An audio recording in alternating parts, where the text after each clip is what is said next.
लेने दो नाजुक होठों को, कुछ और नहीं है जा।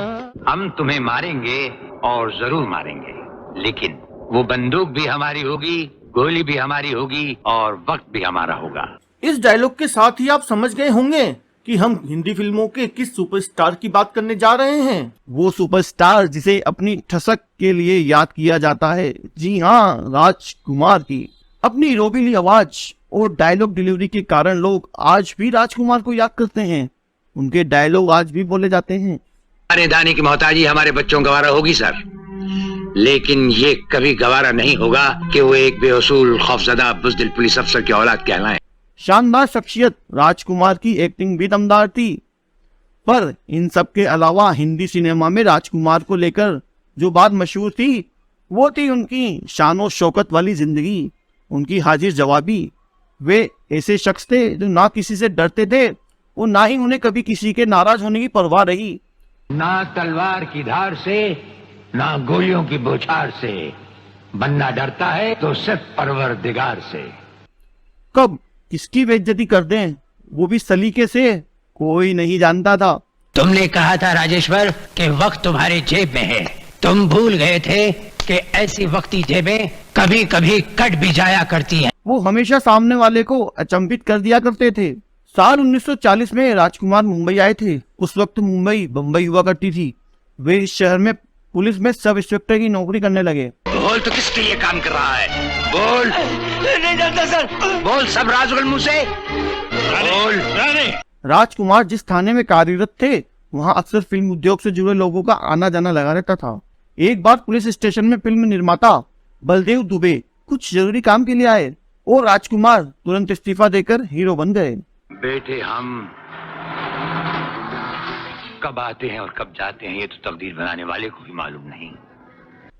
8 अक्टूबर 1926 को उनका जन्म बलूचिस्तान, वर्तमान में पाकिस्तान के लोरलाई में कश्मीरी पंडित परिवार में हुआ था।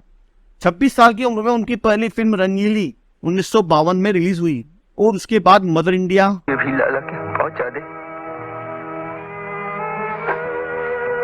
मालिक है तेरे साथ न डर हमसे तू है दिल, मेहनत करे इंसान तो हमराज और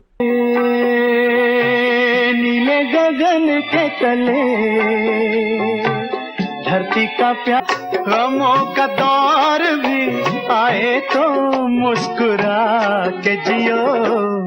हीर रांझा जैसी करीब 70 फिल्मों में अभिनय किया। जो मोटी तेरी नानी है, सुना है दीवानी है, उठा के फिर भी ले जाएंगे, सादो चाहे हमको जी, मगर यूं ना रूठो जी, निशानी तेरी चिक तो मिले बलिए हमें। राजकुमार की गिनती अपने समय के सुपरस्टार्स में की जाती है। उनकी एक्टिंग, स्टाइल और डायलॉग डिलीवरी जितनी बेहतरीन होती थी उतने ही इंटरेस्टिंग उनकी लाइफ के किस्से भी हैं। वे स्क्रीन पर ही नहीं, रियल लाइफ में भी बेबाकी के लिए जाने जाते थे। जानकारों का कहना है कि उनके बारे में ये फेमस था कि यदि उन्हें फिल्म के डायलॉग पसंद नहीं आते तो वे कैमरे के सामने ही उन्हें बदल देते थे। एक हवाई सफर के दौरान राजकुमार की मुलाकात जेनिफर से हुई, जो एक फ्लाइट अटेंडेंट थी। बाद में राजकुमार ने जेनिफर से शादी कर ली। शादी के बाद जेनिफर ने अपना नाम बदलकर गायत्री रख लिया। साल 1957 में आई उनकी फिल्म मदर इंडिया ऑस्कर नामांकित थी। वही गम दूर करेगा, गम जिसने दिए है वही गम। राजकुमार ने 4 दशकों तक फिल्मों में काम किया और बहुत ही फिल्में दी। सौदा जिंदगी बचाने का नहीं, जिंदगी तबाह करने का हुआ था और ये तबाही हो कर ही रहेगी। फिल्म दिल एक मंदिर में राजकुमार ने एक कैंसर रोगी का रोल निभाया था। इस रोल के लिए उन्हें सर्वश्रेष्ठ सहायक अभिनेता की श्रेणी में फिल्म फेयर पुरस्कार भी मिला था।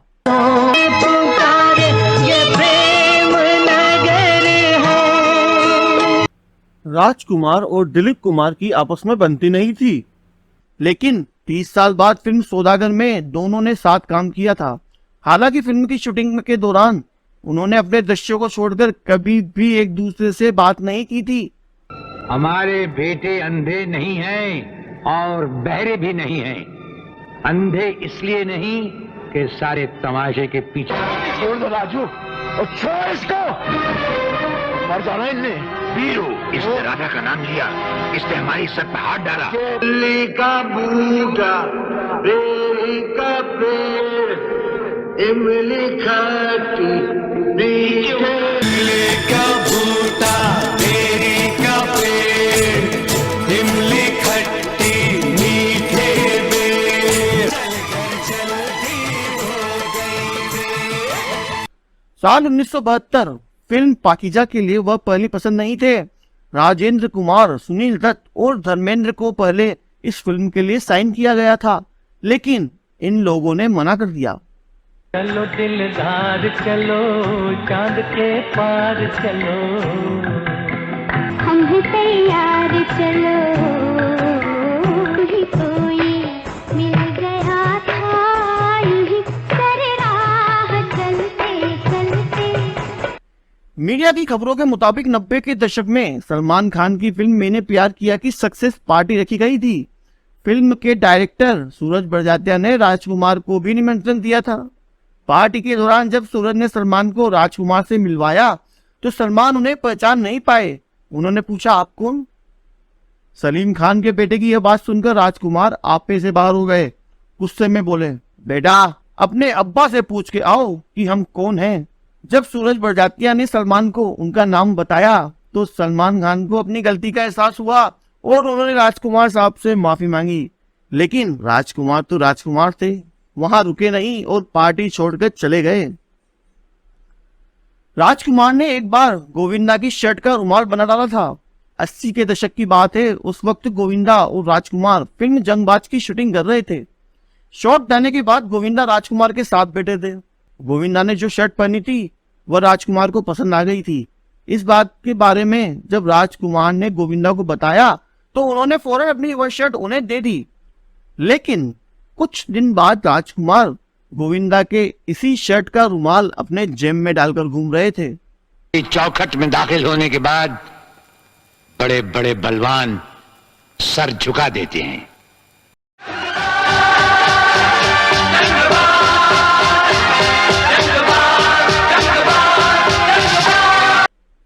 राजकुमार ने एक फिल्म सिर्फ बदबू के कारण छोड़ दी थी। यह फिल्म जंजीर थी और इसमें बाद में राजकुमार की जगह अमिताभ बच्चन ने काम किया।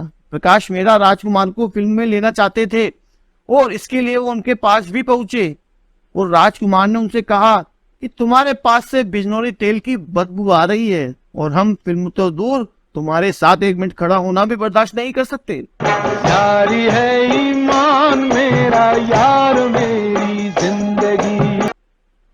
फिल्म आंखें में रावानंद सागर राजकुमार को कास्ट करना चाहते थे, पर राजकुमार को कहानी पसंद नहीं आई और उन्होंने अपने पालतू कुत्ते को आवाज लगाई और पूछा, क्या वह इस फिल्म में रोल करना चाहता है?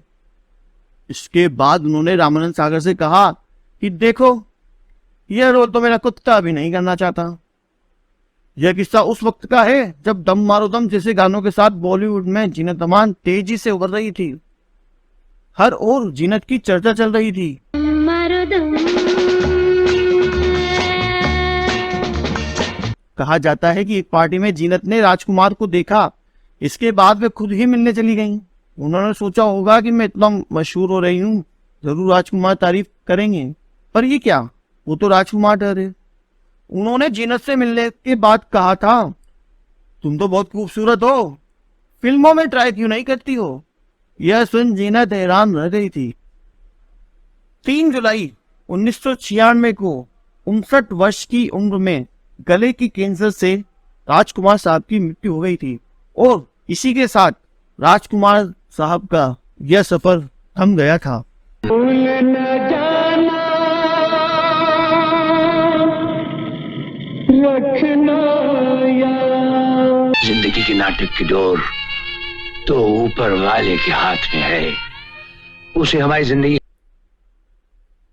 अभिनेता राजकुमार के कुछ सर्वश्रेष्ठ डायलॉग जो दर्शकों को रोमांचित कर देते हैं। चिनाय सेठ, जिनके अपने घर शीशे के हों वो दूसरों पर पत्थर नहीं फेंका करते। काश कि तुमने हमें आवाज दी होती तो हम मौत की नींद से उठकर चले आते। तुम्हें वो मौत देंगे जो ना तो किसी कानून की किताब में लिखी होगी और ना ही कभी किसी मुजरिम ने सोची होगी। तो हमारे एक छोटे से पीने वाले पाइप का कमाल था। हमारे इस रुमाल को हाथ लगा बैठते तो जलकर राख हो जाते गेंडा स्वामी। तो दोस्तों, कैसा लगा आपको ये वीडियो? अगर पसंद आए तो लाइक कीजिए, और ऐसी ही रोचक जानकारी जानना चाहते हैं तो हमारे चैनल को सब्सक्राइब कीजिए और बेल आइकन को प्रेस कीजिए। हम मिलेंगे आपसे नए एपिसोड के साथ। तब तक के लिए अलविदा।